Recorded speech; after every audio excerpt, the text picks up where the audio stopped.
கர்நாடக காங்கிரஸ் கட்சி பதவிகளில் இருந்து தட்சிண கன்னடா மாவட்டத்தைச் சேர்ந்த பல இஸ்லாமிய தலைவர்கள் விலகியுள்ளனர். குறிப்பாக அக்கட்சியின் மாநில சிறுபான்மையினர் பிரிவின் பொதுச் செயலாளரான MS முகமது, தட்சிண கன்னடா மாவட்ட துணைத் தலைவர் அப்துல் ராப் ஆகியோர் தங்களது பதவிகளை ராஜினாமா செய்துள்ளனர்.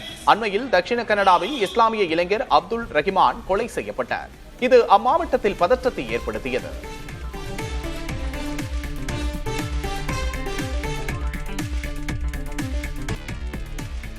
மகாராஷ்டிர முதல்வர் நிவாரண நிதிக்கு வெளிநாட்டு நன்கொடைகளை பெற மத்திய அரசு அனுமதி வழங்கியுள்ள நிலையில் கேரளாவுக்கு மட்டும் ஏன் அனுமதி மறுக்கப்பட்டது என கேரள மாநில நிதியமைச்சர் KN பாலகோபால் கேள்வி எழுப்பியுள்ளார். இதன் மூலம் மத்திய பாஜக அரசு மாநிலங்களிடையே பாகுபாடு காட்டுவதாக அவர் குற்றம் சாட்டினார். 2018 வெள்ளத்தின் போது கேரளாவுக்கு வந்த வெளிநாட்டு நிதி உதவிகளுக்கு மத்திய அரசு அனுமதி மறுத்ததை சுட்டிக்காட்டிய அவர், தற்போது மகாராஷ்டிராவில் முதல்வர் தேவேந்திர பட்னவிஸ் தலைமையிலான பாஜக கூட்டணி அரசுக்கு மட்டும் நிதி பெற அனுமதி அளித்துள்ளதை விமர்சித்தார். பேரிடர் காலங்களில் கூட அரசியல் செய்வது மத்திய மாநில உறவுகளுக்கு நல்லது அல்ல என்றும் பாலகோபால் கூறியுள்ளார். துருக்கியில் உக்ரைன் ரஷ்யா இடையே நடைபெற்ற 2ஆம் கட்ட பேச்சுவார்த்தை எந்த முன்னேற்றமும் இல்லாமல் முடிந்தது. இரு நாட்டு அதிகாரிகளும் போர் நிறுத்தம் செய்து அமைதியை திரும்ப கொண்டு வருவதற்கான ஆலோசனைகளை வழங்கிய நிலையில் இதில் எந்த முன்னேற்றமும் ஏற்படவில்லை என்று கூறப்படுகிறது. இதற்கிடையே இரு நாட்டு பிணை கைதிகளை பரஸ்பரம் விடுவிக்க அவர்களின் பட்டியலை இருதரப்பும் பரிமாறிக்கொள்ள இருப்பதாக உக்ரைன் அதிபர் ஜெலன்ஸ்கி அறிவித்துள்ளார். ரஷ்யாவின் 5 வெவ்வேறு பகுதிகளில் உள்ள விமானப்படை தளங்கள் மீது உக்ரைன் அரசு ட்ரோன் தாக்குதல் நடத்தியதாக ரஷ்ய அரசு உறுதிப்படுத்தியுள்ளது.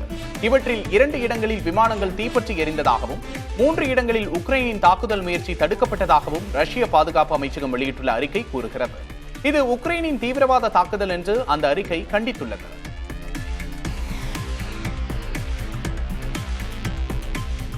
ரஷ்ய விமானப்படை தளங்கள் மீதான தாக்குதலில் FPV எனப்படும் ட்ரோன்களை உக்ரைன் படைகள் பயன்படுத்தியுள்ளது தெரியவந்துள்ளது. ஃபர்ஸ்ட் பர்சன் வியூ ட்ரோன் என அழைக்கப்படும் இந்த வகை ட்ரோன்களில் கேமராக்கள் பொருத்தப்பட்டிருக்கும் என்பதால் இந்த ட்ரோன்களை எளிதில் இயக்கி இலக்கை துல்லியமாக தகர்க்க முடியும். இந்த FPV ட்ரோனின் விலை 42,000 ரூபாய் வரை இருக்கும் என்று கூறப்படுகிறது.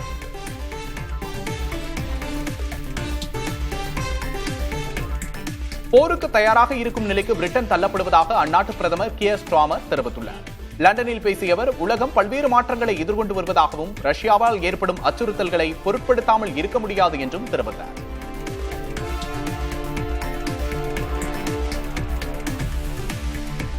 சீன அதிபர் ஜி ஜின்பிங்குடன் அமெரிக்க அதிபர் டொனால்டு டிரம்ப் இந்த வாரம் பேசவுள்ளதாக வெள்ளை மாளிகை தரப்பில் தெரிவிக்கப்பட்டுள்ளது. எனினும் இருவருக்கும் இடையிலான தொலைபேசி உரையாடல் என்று நடைபெறலாம் என்ற சரியான விவரங்கள் வெளியிடப்படவில்லை.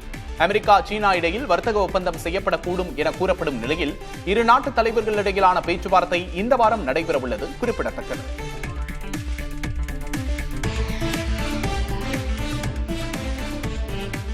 இரவில் ஏற்படும் தூக்கமின்மை என்பது பெரும்பாலான மக்களுக்கு முக்கிய பிரச்சனையாக மாறியுள்ளது. உடல்நல கோளாறு, மன அழுத்தம், மருந்துகளை எடுத்துக்கொள்வது, ஹார்மோன் மாற்றங்கள் ஆகியவை இதற்கு முக்கிய காரணிகளாக பார்க்கப்படுகின்றன. உறங்கச் செல்வதற்கு முன்பு மொபைல் போன் உள்ளிட்ட மின் சாதனங்களை பயன்படுத்துவதும் தூக்கமின்மை பிரச்சனைக்கு காரணமாக உள்ளது. டெல்லியில் உள்ள மதராசி முகாமில் 2வது நாளாக வீடுகளை இடிக்கும் பணிகள் நடைபெற்ற நிலையில் அங்கு வசித்த மக்கள் கண்ணீரோடு தாங்கள் வசித்த இடத்தை விட்டு வெளியேறினர். டெல்லி நிசாமுதீன் ரயில் நிலையம் அருகே கடந்த 4 தலைமுறைகளாக தமிழர்கள் வாழ்ந்து வருகின்றனர். ஆக்கிரமிப்பு பகுதி என கூறி கால்வாய் அருகே உள்ள வீடுகளை இடிக்க டெல்லி உயர்நீதிமன்றம் உத்தரவிட்டிருந்தது. அதன்படி அங்கு 500 குடும்பங்கள் வசித்து வந்த நிலையில் 189 குடும்பங்களுக்கு மட்டுமே மாற்றிடம் வழங்கப்பட்டது. ஆனால் அவை நகரிலிருந்து சுமார் 45 கிலோமீட்டர் தொலைவில் இருப்பதால் அங்கு செல்ல மதராசி முகாம் மக்கள் எதிர்ப்பு தெரிவித்து வந்தனர். இந்த சூழலில் நீதிமன்றத்தின் உத்தரவின்படி காவல்துறையினர் பாதுகாப்புடன் மதராசி முகாமில் வீடுகள் இடிக்கும் பணி நடந்து வருகிறது. அரசு வழங்கிய மாற்று இடங்களுக்கு செல்ல முடியாமல் முகாமிற்கு அருகேயே வீடுகள் வாடகைக்கு கிடைக்குமா என மதராசி முகாமில் வசித்த மக்கள் தேடும் நிலைக்கு தள்ளப்பட்டுள்ளனர்.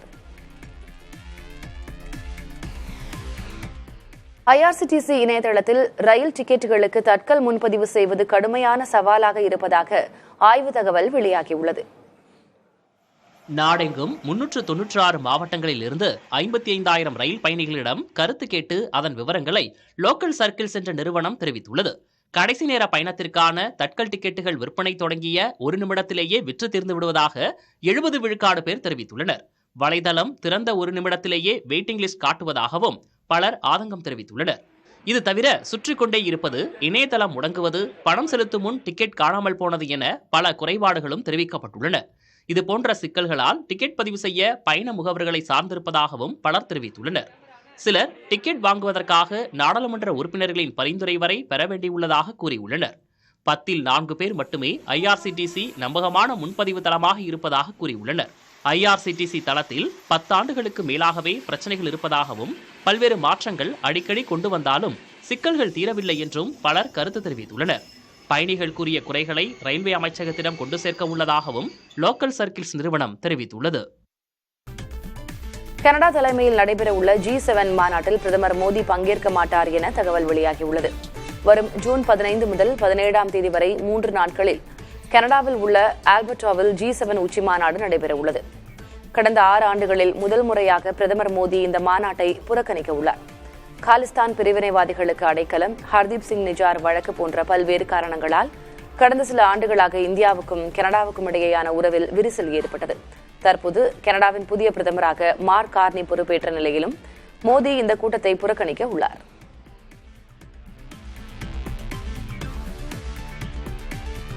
கர்நாடக காங்கிரஸ் கட்சி பதவிகளிலிருந்து தக்ஷிண கன்னடா மாவட்டத்தைச் சேர்ந்த பல இஸ்லாமிய தலைவர்கள் விலகியுள்ளனர். குறிப்பாக அக்கட்சியின் மாநில சிறுபான்மையினர் பிரிவின் பொதுச் செயலாளர் MS முகமது, தக்ஷிண கன்னடா மாவட்ட துணைத் தலைவர் அப்துல் ராஃப் ஆகியோர் தங்களது பதவிகளை ராஜினாமா செய்துள்ளனர். அண்மையில் தக்ஷிண கன்னடாவில் இஸ்லாமிய இளைஞர் அப்துல் ரஹ்மான் கொலை செய்யப்பட்டார். இது அம்மாவட்டத்தில் பதற்றத்தை ஏற்படுத்தியது. ஜார்க்கண்டில் பறவை மோதியதால் 175 பயணிகளோடு சென்ற இண்டிகோ விமானம் அவசரமாக தரையிறக்கப்பட்டது. தலைநகர் ராஞ்சி அருகே சென்றபோது கழுகு ஒன்று விமானத்தின் முன்பக்க பகுதியில் மோதியதாக கூறப்படுகிறது. தொடர்ந்து ராஞ்சியில் உள்ள பிர்சா முண்டா விமான நிலையத்தில் அவசரமாக தரையிறக்கப்பட்டது. விமான பயணிகள் அனைவரும் பாதுகாப்பாக வெளியேற்றப்பட்ட நிலையில் விமானத்தின் முன்பக்கம் சேதமடைந்துள்ளதாக தெரிவிக்கப்பட்டுள்ளது. இந்தியாவில் 98.26 விழுக்காடு 2000 ரூபாய் நோட்டுகள் திரும்ப பெறப்பட்டு விட்டதாக ரிசர்வ் வங்கி தெரிவித்துள்ளது. தற்போதைய நிலவரப்படி 6181 கோடி ரூபாய் மதிப்பிலான 2000 ரூபாய் நோட்டுகள் மட்டுமே புழக்கத்தில் இருப்பதாகவும் தெரிவித்துள்ளது. புழக்கத்தில் உள்ள அந்த நோட்டுகள் செல்லுபடியாகும் எனவும் கூறியுள்ளது. கடந்த 2023ஆம் ஆண்டு 2000 ரூபாய் நோட்டுகளை திரும்பப் பெறுவதாக ரிசர்வ் வங்கி அறிவித்திருந்தது. இந்தியாவிலேயே அதிக பெண் பாலியல் தொழிலாளிகளை கொண்ட மாநிலம் கர்நாடகா என்று அண்மையில் நடத்தப்பட்ட கணக்கெடுப்பில் தெரிய வந்துள்ளது. இந்தியாவில் பாலியல் தொழிலில் ஈடுபடும் பெண்களில் 15.4 விழுக்காட்டினர் கர்நாடகாவில் வசிக்கின்றனர். 12 விழுக்காட்டுடன் ஆந்திர பிரதேசம் 2ஆம் இடத்திலும் 9.6 விழுக்காட்டுடன் மகாராஷ்டிரா 3ஆம் இடத்திலும் உள்ளன.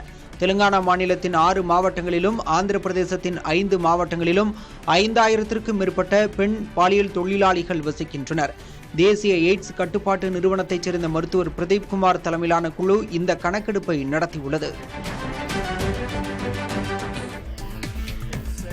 போருக்கு தயாராக இருக்கும் நிலைக்கு பிரிட்டன் தள்ளப்படுவதாக அந்நாட்டு பிரதமர் கியர் ஸ்டார்மர் தெரிவித்துள்ளார். லண்டனில் பேசிய அவர், உலகம் பல்வேறு மாற்றங்களை எதிர்கொண்டு வருவதாகவும் ரஷ்யாவால் ஏற்படும் அச்சுறுத்தல்களை பொருட்படுத்தாமல் இருக்க முடியாது என்றும் கூறினார்.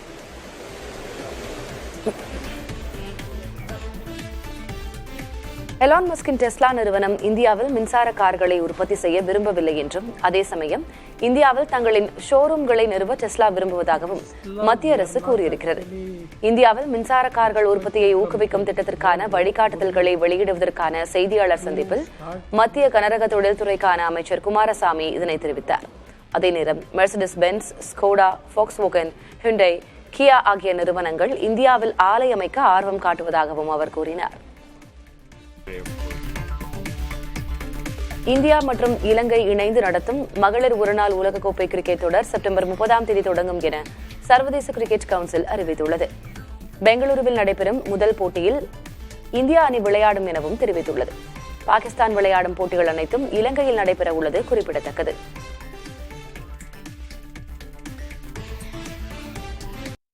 அமெரிக்க அதிபர் டிரம்பின் பதில் வரி கொள்கைகள் தமிழ்நாட்டின் சில துறைகளுக்கு வாய்ப்பாகவே பார்க்கப்படுகிறது. எப்படி என்பதை பார்க்கலாம். அமெரிக்காவின் புதிய இறக்குமதி வரி கட்டுப்பாடுகள் தாய்லாந்து, வியட்நாம் மற்றும் கம்போடியாவை போன்ற ஆசிய நாடுகளுடன் போட்டியிடுவதற்கும் தமிழகத்திற்கான ஏற்றுமதி சந்தையை விரிவுபடுத்துவதற்கும் ஒரு புதிய வாய்ப்பாக அமைந்துள்ளதாக தொழில்துறை அமைச்சர் TRB ராஜா தெரிவித்திருக்கிறார். தற்போது குஜராத் மற்றும் மகாராஷ்டிராவிற்கு அடுத்ததாக தமிழ்நாடு இந்தியாவின் 3வது பெரிய ஏற்றுமதி மாநிலமாக உள்ளது. துறைமுக வசதிகளும் தொழில்துறை மேம்பாடுகளும் சிறு குறு மற்றும் நடுத்தர தொழில்கள் ஆகியவையும் தமிழகத்தை முக்கிய ஏற்றுமதி மையமாக மாற்றியுள்ளதாக அவர் கூறியுள்ளார். அசோக் லேலாண்ட் போன்ற நிறுவனங்கள் வட அமெரிக்க சந்தைகளில் அதிகரித்த வாய்ப்புகளை பயன்படுத்திக் கொண்டுள்ளன. புதிய முதலீடுகளை ஈர்க்கும் வகையில் உலகளாவிய தயாரிப்பு சங்கிலியை நோக்கி தங்கள் MSME தொழில்களை ஏற்றுமதி தரத்திற்கு ஏற்றவாறு மேம்படுத்த பல கிளஸ்டர்களை தமிழக அரசு உருவாக்கி வருவதாக அவர் தெரிவித்துள்ளார். இச்சூழலில் தமிழகத்தின் தொழில்துறை வளம், பணியாளர் திறன், சுற்றுச்சூழலை கையாளும் திறன் மற்றும் தரமான உற்பத்தி ஆகியவை இந்த வாய்ப்புகளை மிகச் சிறப்பாக பயன்படுத்தும் வகையில் உள்ளதாக அமைச்சர் TRB ராஜா தெரிவித்திருக்கிறார். லண்டனில் சிம்பனி இசைத்த அதே குழுவை தமிழகம் வரவழைத்து தமிழ் ரசிகர்களுக்காக சிம்பனி இசைக்கப் போவதாக இசையமைப்பாளர் இளையராஜா தெரிவித்துள்ளார். அரசு சார்பில் இன்று நடைபெற இருந்த பாராட்டு விழா ஆகஸ்ட் 2ஆம் தேதிக்கு ஒத்திவைக்கப்பட்டுள்ளதாகவும் அவர் கூறினார். நீங்கள் கேட்க வேண்டும். நீங்கள் கேட்டால்தான் அதனுடைய பயன். நான் எதுக்கு சும்மா போய் அவங்களுக்கு நான் மட்டும் பேர் எடுக்கணும்னு அவங்கள வாசிக்க வச்சா சரியா போகுமா? போகாது. என்னுடைய மக்கள் கேட்க வேண்டும். என்னுடைய மக்களுக்கு இந்த இசையெல்லாம் இப்படி இருக்கிறது என்று நான் அறிவிக்க வேண்டும். அவர்களை மேம்படுத்த வேண்டும். இதெல்லாம் கேட்கறதுக்கு ஒரு மனசு வேணும் இல்லையா? முதல்ல நான் ஒரு பாட்டு, புதிய பாட்டு போடுறேன். அந்த பாட்டை அது வரைக்கும் நீங்க கேட்டதே இல்லை. அன்னைக்கு தான் கேட்குறீங்க. ஏற்கனவே தெரிஞ்ச பாட்டவா கேட்குறீங்க? இல்லை, தெரியாத பாட்டை கேட்டு கேட்டு பழக்கமாகி அடடடா இது இவ்வளவு அழகா இருக்கே, இதனால இது போடலைன்னா எனக்கு தூக்கம் வராதுங்கிறாங்க. இந்த குழந்தை அழுந்துச்சுன்னா இந்த பாட்டை போட்டால் அது பேசாம நிற்குது அப்படிங்கிறாங்க. இந்த பாட்டை போட்டால் அது துள்ளி துள்ளி ஆடுதுங்கிறாங்க. அதே மாதிரி நீங்களும் துள்ளி துள்ளி ஆடுறீங்க. நீங்க இதுக்கே போக வேண்டாம், உள்ளே எதுவும் போட வேண்டாம், டாஸ்மாகெல்லாம் போட வேண்டாம். அதுக்கெல்லாம் பாட்டு இருக்குன்னு அதெல்லாம் கேட்டுருங்க. எல்லாம் ரசிச்சிருக்கீங்க, உங்களுடைய மனதை வெளிப்படுத்தி இருக்கிறீர்கள். அதே போல நான் அமைக்கின்ற இசையெல்லாம் உலகம் முழுவதும் ஒலிப்பதைப் போல உலகம் முழுவதிலும் சென்று நம்முடைய பெருமையை நாம் வெளிநாட்டுக்கு சொல்வதைப் போல அவர்களை இங்கே கொண்டு வந்து நான் லண்டனில் நடத்திய அதே இசை நிகழ்ச்சியை அப்படியே அதே ஆர்கெஸ்ட்ராவை கொண்டு லண்டன் ராயல் பிலமானிக் ஆர்கெஸ்ட்ராவை கொண்டு வந்து என்னுடைய மக்கள் கேட்க வேண்டும் என்பதற்காக ஆகஸ்ட் 2ஆம் தேதி இங்கே உங்கள் முன்னிலையில் நான் நடத்த இருக்கிறேன் என்பதை மகிழ்ச்சியுடன் தெரிவித்துக் கொள்கிறேன். கர்நாடக மாநிலம் பெங்களூருவில் ஆட்டோ ஓட்டுநரை காலணியால் தாக்கிய பெண் பின்னர் காலில் விழுந்து மன்னிப்பு கோரியுள்ளார். கர்ப்பிணியான மிஸ்ரா என்பவர் கணவருடன் மருத்துவமனை சென்று திரும்பும்போது அவர்களது இருசக்கர வாகனத்தில் ஆட்டோ உரிசைதால் வாக்குவாதம் ஏற்பட்டதாக தெரிகிறது. இதில் ஆத்திரமடைந்த மிஸ்ரா ஆட்டோ ஓட்டுநரை காலணியால் தாக்கிய காட்சிகள் வைரலாகியது. இது தொடர்பான விசாரணைக்கு காவல்துறையினர் அழைத்த நிலையில் ஆட்டோ ஓட்டுநரை சந்தித்த மிஸ்ரா தாங்கள் செய்தது தவறு என கூறி கணவருடன் சேர்ந்து காலில் விழுந்து மன்னிப்பு கோரினார். அமெரிக்காவின் மேற்கு ஹாலிவுட் பகுதியில் மிகவும் புகழ்பெற்ற வருடாந்திர ஊர்வலம் நடைபெற்றது. இதில் பங்கேற்றவர்கள் வண்ண வண்ண உடை அணிந்து ஆடல் பாடலுடன் கொண்டாட்டமாக ஊர்வலமாக சென்றனர். சிலர் அதிபர் டிரம்பை விமர்சிக்கும் வார்த்தைகளுடன் கூடிய ஆடைகளையும் அணிந்திருந்தனர். சிலர் HIV தொற்று பரவலை தடுப்பதற்கான நிதியை அரசு நிறுத்தியதை விமர்சித்து முழக்கமிட்டனர். LGBTQ சமூகத்தினரும் இந்த ஊர்வலத்தில் பங்கேற்றனர்.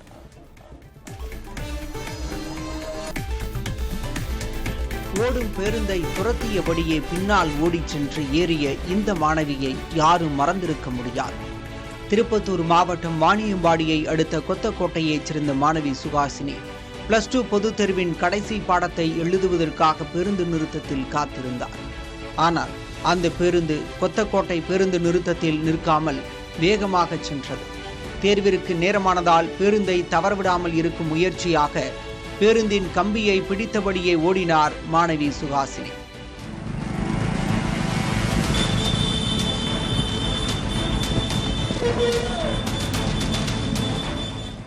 பள்ளி மாணவியை ஏற்றாமல் வேகமாக சென்ற ஓட்டுநர் முனிராஜ் பணியிடை நீக்கம் செய்யப்பட்டார்.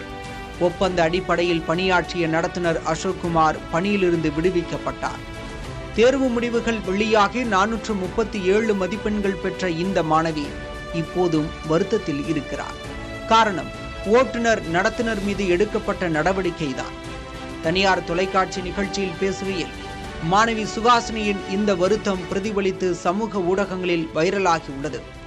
இது பற்றி புதிய தலைமுறையிடம் பேசிய மாணவி சுகாஷினி இப்போதும் அவர்களுக்காக கோரிக்கை விடுத்துள்ளார். அந்த போன பஸ்ல கண்டக்டரும் டிரைவரும் சஸ்பெண்ட் பண்ணிட்டாங்க. அது கொஞ்சம் ஒரு மாதிரி வருத்தமா இருந்துச்சு.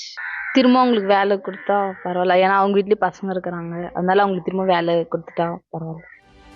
தாயை இழந்து தந்தையின் பராமரிப்பில் இருக்கும் இந்த மாணவி தனது வறுமை நிலையிலும் நன்றாக படித்து மதிப்பெண் பெற்றுள்ளார். அதைவிட தனது கோரிக்கையால் அனைவர் மனதிலும் முழு மதிப்பெண்கள் பெற்று உயர்ந்து விட்டார்.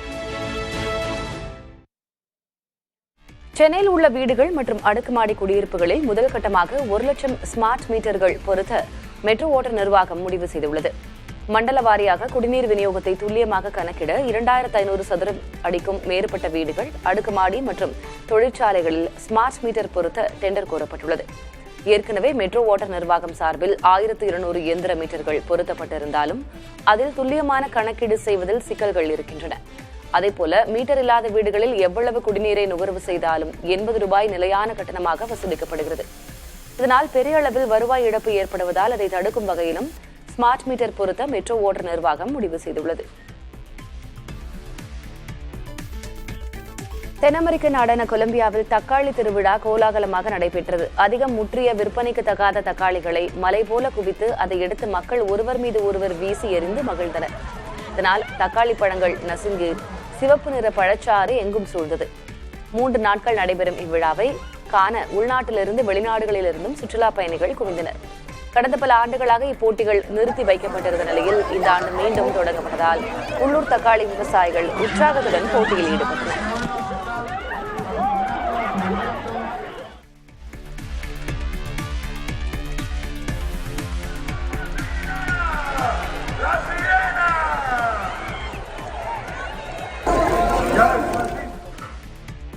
வடகொரியாவில் குழந்தைகள் தினம் உற்சாகமாக கொண்டாடப்பட்டது. தலைநகர் பியாங்யாங்கில் நடந்த விழாவில் குழந்தைகள் ஆடல், பாடல், விளையாட்டு என கொண்டாடி குதூகலித்தனர். இக்காட்சிகளை வடகொரிய அரசு வெளியிட்டுள்ளது. சர்வதேச குழந்தைகள் தினம் ஜூன் 1ஆம் தேதி உலகளவில் கொண்டாடப்படுகிறது. ஆனால் இந்தியாவில் முதல் பிரதமர் நேருவை நினைவுகூரும் விதமாக அவரது பிறந்தநாளான நவம்பர் 14ஆம் தேதி குழந்தைகள் தினம் கொண்டாடப்படுகிறது.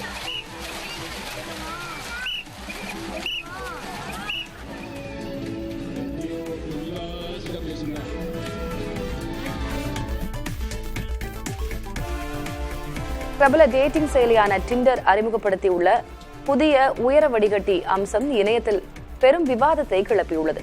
டிண்டர் செயலியை பயன்படுத்தும் பெண்கள் பலர் உயரமான ஆண்களையே விரும்புவதாக கூறப்படுகிறது. உயரம் சார்ந்து துணையை வடிகட்டும் இந்த அம்சம் டேட்டிங்கில் மேலோட்டமான தன்மையை ஊக்குவிப்பதாக விமர்சகர்கள் வாதாடுகின்றனர். ஆனால் இது விரும்பிய துணையை தேர்ந்தெடுக்க பயனுள்ள வழி என்று ஆதரவாளர்கள் கூறுகின்றனர். உடல் எடை அடிப்படையிலான வடிகட்டியும் அறிமுகப்படுத்தப்பட வேண்டும் என்று அவர்கள் விருப்பம் தெரிவிக்கின்றனர். உடல் தோற்றத்துக்கு அளிக்கப்படும் முக்கியத்துவம் மற்றும் டேட்டிங் செயலிகளின் தாக்கம் குறித்து இது பரந்த சமூக உரையாடல்களை தூண்டியுள்ளது. காய்ச்சல் காரணமாக துணை முதல்வர் உதயநிதி பங்கேற்க இருந்த அரசு மற்றும் கட்சி நிகழ்ச்சிகள் ஒத்திவைக்கப்பட்டுள்ளன. காய்ச்சல் மற்றும் இருமலால் பாதிக்கப்பட்டுள்ள துணை முதல்வர் உதயநிதி ஸ்டாலினை முழு ஓய்வில் இருக்க மருத்துவர்கள் அறிவுறுத்தியுள்ளனர். இதனால் அடுத்த சில நாட்களுக்கு உதயநிதி ஸ்டாலின் கலந்து கொள்ள இருந்த அரசு மற்றும் கட்சி நிகழ்வுகள் அனைத்தும் ஒத்திவைக்கப்பட்டுள்ளதாக தெரிவிக்கப்பட்டுள்ளது. பூந்தமல்லி பரந்தூர் இடையே 52.94 கிலோமீட்டர் தூரத்திற்கு மெட்ரோ வழித்தடம் அமைக்கும் திட்ட அறிக்கைக்கு தமிழக அரசு ஒப்புதல் அளித்துள்ளது. முதற்கட்டமாக 8799 கோடி ரூபாய் மதிப்பில் பூந்தமல்லி முதல் சுங்குவார்சத்திரம் வரை 27.9 கிலோமீட்டர் தூரம் மெட்ரோ உயர் மேம்பாலம் அமைக்க தமிழக அரசு கொள்கை ஒப்புதல் வழங்கியுள்ளது. பரந்தூர் விமான நிலையத்திலிருந்து குத்தம்பாக்கம் பேருந்து நிலையத்தை இணைக்கும் வகையில் மெட்ரோ வழித்தடம் அமைப்பதற்கான விரிவான திட்ட அறிக்கை சமர்ப்பிக்கப்பட்டுள்ளதாக தமிழக அரசின் கொள்கை ஒப்புதலில் தெரிவிக்கப்பட்டுள்ளது. ஆஸ்திரேலிய கிரிக்கெட் வீரர் மேக்ஸ்வெல், தென்னாப்பிரிக்க கிரிக்கெட் வீரர் ஹென்ரிச் கிளாசன் ஆகியோரது ஓய்வு முடிவுகள் ரசிகர்களை அதிர்ச்சியடைய செய்துள்ளது. ஆஸ்திரேலிய வீரர் மேக்ஸ்வெல் ஒருநாள் போட்டிகளிலிருந்து ஓய்வு பெறுவதாக அறிவித்துள்ளார். ஒருநாள் போட்டிகளுக்கு உடல் ஒத்துழைக்கவில்லை என்று கூறி அவர் தனது முடிவை அறிவித்துள்ளார். அதேபோல் தென்னாப்பிரிக்க வீரர் ஹென்ரிச் கிளாசன் அனைத்து விதமான சர்வதேச போட்டிகளிலிருந்தும் ஓய்வு பெறுவதாக அறிவித்துள்ளார். 33 வயதான அவர் தனது முடிவு தனக்கும் தன் குடும்பத்தினருக்கும் சிறந்ததாக இருக்கும் என்று கூறியுள்ளார். தனது குடும்பத்தினரோடு அதிக நேரம் செலவிடுவதை எதிர்நோக்கி இருப்பதாகவும் தெரிவித்துள்ளார். இந்திய விண்வெளி ஆராய்ச்சி நிறுவனம் தனது மேம்பட்ட செமிக்ரியோஜெனிக் என்ஜின் 3வது வெப்ப சோதனையை மகேந்திரகிரியில் உள்ள IPRC மையத்தில் வெற்றிகரமாக நிறைவு செய்துள்ளது. இது இந்திய விண்வெளி திட்டங்களில் முக்கிய சாதனையாகும். முதல் சோதனை மார்ச் மாதத்திலும் 2வது சோதனை ஏப்ரல் மாதத்திலும் நடைபெற்ற நிலையில் நேற்று 3.5 வினாடிகள் நீடித்த 3வது சோதனை முழுமையாக வெற்றி பெற்றதாக இஸ்ரோ தெரிவித்துள்ளது. என்ஜின் 60% மதிப்பிடப்பட்ட ஆற்றலுடன் இயங்கியதாகவும் என்ஜின் பற்றவைப்பு மற்றும் தொடக்க வரிசை உறுதிப்படுத்தப்பட்டதாகவும் கூறப்பட்டுள்ளது. இந்த புதிய செமிக்ரியோஜெனிக் என்ஜின் இந்தியாவின் எதிர்கால LVM ராக்கெட்டுகளுக்கு முக்கிய பகுதியாக இருக்கும் என நம்பப்படுகிறது. இதன் மூலம் இந்தியாவின் விண்வெளி திட்டங்களுக்கு புதிய உந்துதல் வழங்கப்படும் என இஸ்ரோ அதிகாரிகள் தெரிவித்துள்ளனர். முதுநிலை மருத்துவ படிப்புகளுக்கான நீட் தேர்வு தேதி குறிப்பிடப்படாமல் ஒத்திவைக்கப்பட்டுள்ளது. முதுநிலை நீட் தேர்வு வரும் 15ஆம் தேதி 2 ஷிப்டுகளாக நடைபெறும் என அறிவிக்கப்பட்டிருந்தது. இந்த நிலையில் உச்சநீதிமன்றம் தேர்வை ஒரே ஷிப்டில் நடத்த தேசிய மருத்துவ அறிவியல் தேர்வு வாரியத்திற்கு ஆணையிட்டது. இதனையடுத்து ஒரே ஷிப்டில் தேர்வை நடத்துவதற்கு தேவையான தேர்வு மையங்களையும் கட்டமைப்புகளை ஏற்பாடு செய்யும் விதமாக முதுநிலை நீட் தேர்வு ஒத்திவைக்கப்பட்டுள்ளது. தேர்வுக்கான புதிய தேதி விரைவில் அறிவிக்கப்படும் என தேசிய மருத்துவ அறிவியல் தேர்வு வாரியம் கூறியுள்ளது. தமிழ்நாடு திரைப்பட நடன இயக்குநர்கள் சங்க தலைவர் தினேஷ் மாஸ்டர் மீது 35 லட்சம் ரூபாய் முறைகேடு, முன்னாள் தலைவரின் பாலியல் குற்றச்சாட்டுக்கு ஆதரவு மற்றும் டான்ஸ் மாஸ்டர் கௌரி சங்கரை தாக்கியது உள்ளிட்ட கடும் குற்றச்சாட்டுகள் எழுந்துள்ளன. இதனால் சங்க அலுவலகத்தில் பரபரப்பான சூழல் நிலவுகிறது. துணைத் தலைவர் கல்யாண் மாஸ்டர், முன்னாள் தலைவர் சோபி மாஸ்டர் தலைமையில் 100க்கும் மேற்பட்டோர் அலுவலகத்தை முற்றுகையிட்டு தினேஷ் மாஸ்டர் பதவி விலக வேண்டும் என வலியுறுத்தினர். ஆனால் அவர் பதவி விலக மறுத்ததால் தியாகராய நகர் போலீசார் இரு தரப்பினரிடமும் விசாரணை நடத்தி வருகின்றனர். தினேஷ் மாஸ்டர் பதவி விலகும் வரை சட்ட போராட்டம் தொடரும் என கல்யாண் மாஸ்டர் தரப்பு தெரிவித்துள்ளது. பட்டார்னு அடிச்சாரு. தினேஷ் மாஸ்டர் அடிச்ச உடனே செக்ரட்டரி செந்தில் வந்து உடனே கழுத்தை பிடிச்சாரு. கழுத்தை பிடிச்சி அவர் அடிக்க ஆரம்பிச்சாரு. உடனே வந்து கூட அந்த கமிட்டி மெம்பர் சுரேஷ் அவர் என் சட்டையை பிடிச்சி தள்ளுற மாதிரி, அதாவது எப்படின்னா இவங்க வந்து ப்ரீ பிளான்ட், இது அந்த நடந்த இன்சிடென்ட் வந்து எனக்கு லேட்டரா நான் கெஸ் பண்ணும்போது இது வந்து ப்ரீ பிளான்டா தெரியுது. தீர்மானத்தை கொடுக்கற வரைக்கும் நான் சங்கத்துக்காக கட்டுப்பட்டேன், ஆனா தீர்மானத்தை வாங்க மாட்டேன் அப்படின்னு அராஜகத்தை திரும்பவும் ஈடுபடும் போது இதுக்கப்புறமும் இங்க நியாயம் கிடைக்கும்ன்றது தெரியல. ஏன்னா இவர் அது மாதிரி ஆட்டிடியூட்ல மைண்ட் செட்ல இருக்கிறாரு. அப்ப அவரை சுத்தி இருக்கவங்க அப்படி இருக்காங்க. அப்புறம் ஒன்றும் பண்ண முடியாது. நான் இப்ப போய் டிசி ஆபீஸ கம்ப்ளைண்ட் கொடுத்துட்டு வந்துட்டேன் சார்.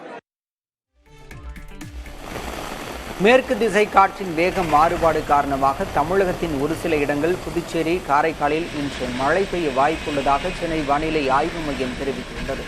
வரும் 8ஆம் தேதி வரை மழை தொடர வாய்ப்பு உள்ளது. சென்னையிலும் இன்று மழை பெய்ய வாய்ப்புள்ளதாக தெரிவிக்கப்பட்டுள்ளது.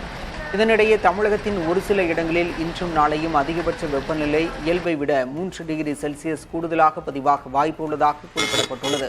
தமிழகத்தில் நேற்று 10 இடங்களில் 100 டிகிரி ஃபாரன்ஹீட்டுக்கு மேல் வெப்பம் பதிவாகியுள்ளது. அதிகபட்சமாக மதுரை விமான நிலைய பகுதியில் 103 டிகிரி ஃபாரன்ஹீட் வெப்பம் பதிவாகியுள்ளது.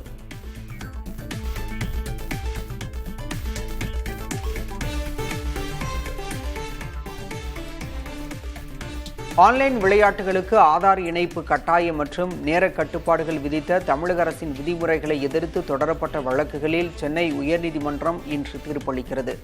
Play games 24/7, head digital works, esport players நலச்சங்கம் உள்ளிட்டோர் மனு தாக்கல் செய்த வழக்குகள் நீதிபதிகள் SM சுப்பிரமணியம், K ராஜசேகர் அமர்வில் விசாரிக்கப்பட்டன. அனைத்து தரப்புகளின் வாதங்களும் நிறைவடைந்த நிலையில் தீர்ப்பு தேதி குறிப்பிடாமல் ஒத்திவைக்கப்பட்டது. இந்நிலையில் இன்று இந்த வழக்குகளில் தீர்ப்பு வழங்கப்படும் என உயர்நீதிமன்றம் அறிவித்துள்ளது.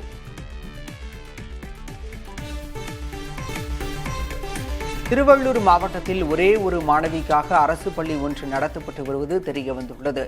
வெள்ளம்பாக்கத்தில் உள்ள அரசு தொடக்கப்பள்ளியில் கடந்த 3 ஆண்டுகளாக ஒரே ஒரு மாணவி பயின்று வருகிறார். ஆள் நடமாட்டம் இல்லாத பகுதியில் பள்ளி இருப்பதால் மாணவிகள் யாரும் படிக்க வருவது இல்லை என கூறப்படுகிறது. பள்ளியில் இருந்த ஒரு ஆசிரியரும் பணியிட மாற்றம் செய்யப்பட்டுள்ளதால் தற்போது தற்காலிக ஆசிரியர் மட்டுமே பணியாற்றி வருகிறார்.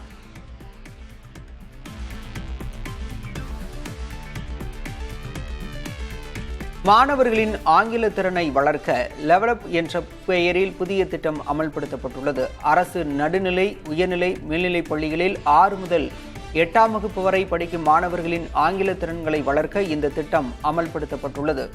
இதன்படி பள்ளிகளில் ஆங்கில திறன்களை சிறப்பாக வெளிப்படுத்தி வரும் சிறந்த ஆசிரியர்கள் மற்றும் தன்னார்வலர்கள் பங்கேற்புடன் ஆங்கிலம் பேசுதல், எழுதுதல் உள்ளிட்ட அடிப்படை திறன்களை வளர்க்க நடவடிக்கை எடுக்கப்பட்டுள்ளது. இதன்படி மாணவர்கள் எளிதில் ஆங்கில மொழியின் அடிப்படை திறன்களை அடையும் வகையில் ஜூன் முதல் டிசம்பர் வரை 7 மாதங்களுக்கு ஆசிரியர்களுக்கு மாதவாரியான இலக்கு நிர்ணயிக்கப்பட்டுள்ளது.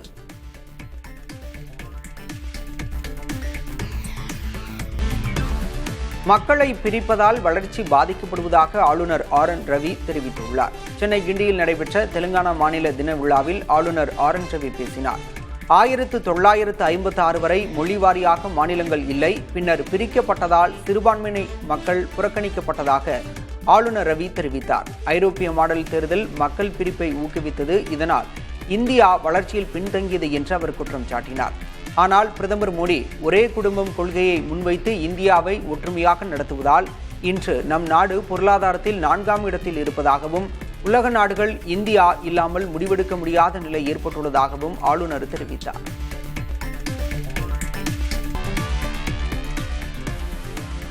பிரபல டேட்டிங் செயலியான டிண்டர் அறிமுகப்படுத்தியுள்ள புதிய உயர வடிகட்டி அம்சம் இணையத்தில் பெரும் விவாதத்தை கிளப்பியுள்ளது. டிண்டர் செயலியை பயன்படுத்தும் பெண்கள் பலர் உயரமான ஆண்களையே விரும்புவதாக கூறப்படுகிறது. உயரம் சார்ந்து துணையை வடிகட்டும் இந்த அம்சம் டேட்டிங்கில் மேலோட்டமான தன்மையை ஊக்குவிப்பதாக விமர்சகர்கள் வாதிடுகின்றனர். ஆனால் இது விரும்பிய துணையை தேர்ந்தெடுக்க பயனுள்ள வழி என்று ஆதரவாளர்கள் கூறுகின்றனர். உடல் எடை அடிப்படையிலான வடிகட்டியும் அறிமுகப்படுத்தப்பட வேண்டும் என்று அவர்கள் விருப்பம் தெரிவித்துள்ளனர்.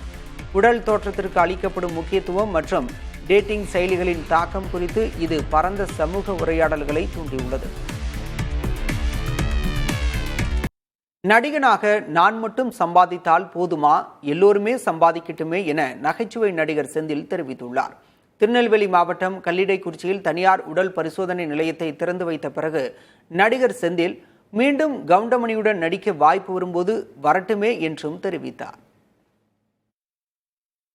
எதுவும் ஒன்று மாத்தான் வரும், எல்லாரும் வரட்டும், நானே செஞ்சால் போதுமா, எல்லாம் சம்பாதிக்கட்டும். இந்த படங்களில் மீண்டும் கவுண்டமணி செஞ்சு நீங்கள் சேர்ந்து நடிக்கிறதுக்கு வாய்ப்புகள் எப்படி இருக்கு? அது வரும்போது வரட்டும்.